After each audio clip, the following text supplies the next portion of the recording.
Um, Hello everyone. Do not mind my camera. It's a bit dark. That's because I'm recording the night. But in this tutorial, we'll be navigating through the GC week, which is the graduation convocation week. So let's get to it in less than a minute. The first thing we have to do is click on the school you're affiliated with and the department. In this case, I'm gonna choose English graduates.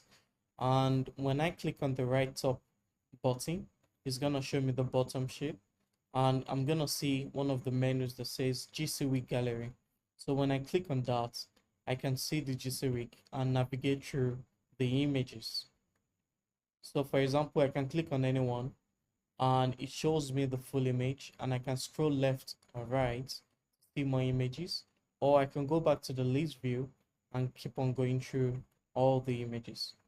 And you can easily section each of the days of the GC week. In this case, day one, the synops, the symposium rather, and day two, the denim on denim, the Jesse Jams, all the images are there, the Thanksgiving, all white.